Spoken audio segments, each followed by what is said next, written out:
Dalam capaian pembelajaran, pemerintah hanya menetapkan tujuan akhir dan durasi untuk mencapainya. Jika kita lihat, bahasa dalam capaian pembelajaran masih bersifat sangat umum atau abstrak. Untuk dapat membuat capaian pembelajaran menjadi lebih konkret dan operasional, maka kita perlu menurunkannya ke dalam tujuan pembelajaran. Tujuan pembelajaran memuat kompetensi yang perlu dimiliki peserta didik agar dapat mencapai capaian pembelajaran di akhir fase. Ibaratnya, tujuan akhir kita adalah mau berlibur ke Labuan Bajo. Maka, kompetensi apa yang dibutuhkan untuk menuju ke sana? Pertama, kita perlu tahu cara menghitung budget perjalanan yang kita perlukan. Kemudian, mampu memesan tiket perjalanan dan penginapan yang sesuai dengan budget kita. Selanjutnya, diperlukan juga kemampuan merencanakan jadwal perjalanan. Dan dibutuhkan kemampuan bertanya atau mencari informasi dari sumber-sumber yang tepat. Itu semua diperlukan untuk mencapai kota tujuan. Mampu melakukan perjalanan secara mandiri bisa diibaratkan sebagai kompetensi akhir yang diharapkan dalam akhir capaian pembelajaran. Sedangkan kemampuan budgeting, memesan akomodasi, membuat jadwal, serta mencari informasi bisa diibaratkan sebagai tujuan pembelajaran yang disusun untuk mencapai kompetensi akhir. Tujuan pembelajaran adalah kumpulan kompetensi yang diperlukan untuk mencapai capaian pembelajaran di akhir fase. Sekarang, mari kita berlatih menerjemahkan capaian pembelajaran menjadi rumusan tujuan pembelajaran. Sebagai contoh, kita akan mencoba menerjemahkan capaian pembelajaran pada mata pelajaran seni rupa di fase E.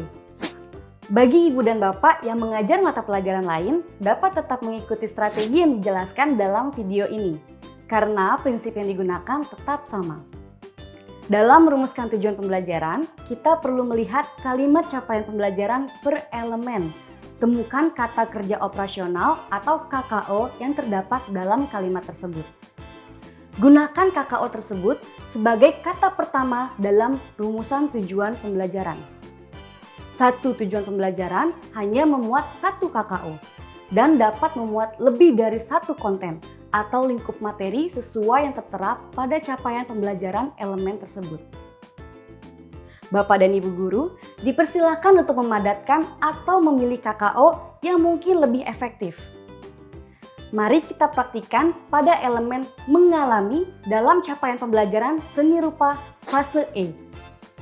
Pada kalimat pertama, kita temukan terdapat 4 KKO. Masing-masing dapat dijadikan tujuan pembelajaran seperti contoh berikut ini. Atau dipadatkan menjadi 1 atau 2 tujuan pembelajaran sebagai berikut.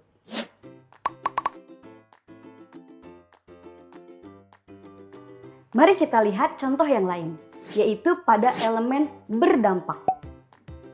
Dalam kalimat ini, kata kerja operasionalnya adalah membuat karya sendiri.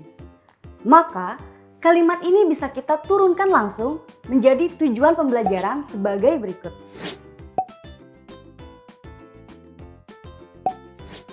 Untuk mencapai tujuan pembelajaran yang sudah disusun, masing-masing pendidik dipersilakan untuk mencari strategi yang sesuai dengan ketersediaan sumber daya di tempatnya. Agar lebih mudah dipahami, kita kembali lagi ke ilustrasi liburan ke Labuan Bajo. Untuk mencapai tujuan itu, kita bisa menggunakan pesawat, kapal, atau menggunakan mobil pribadi, dan menyeberang dengan kapal feri. Semua tergantung kemampuan atau modal awal setiap orang.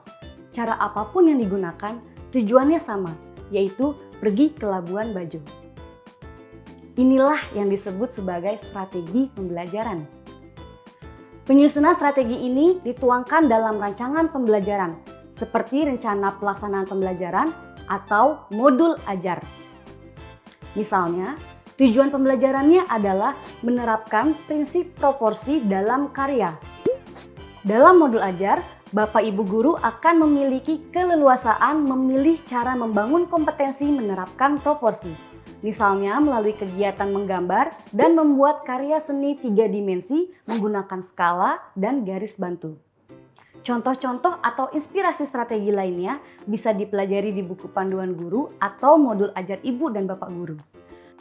Merumuskan tujuan pembelajaran adalah langkah untuk membantu murid mencapai kompetensi yang diharapkan di akhir fase. Tahap ini termasuk dalam proses perencanaan pembelajaran. Sebagai pendidik, kita diberi pilihan dalam menyusun perencanaan. Pertama, menggunakan langsung tujuan pembelajaran dalam contoh alur tujuan pembelajaran yang sudah disediakan Kemendikbudristek.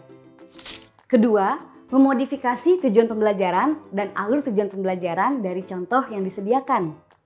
Ketiga, menerjemahkan sendiri capaian pembelajaran dan merumuskannya ke dalam tujuan-tujuan pembelajaran.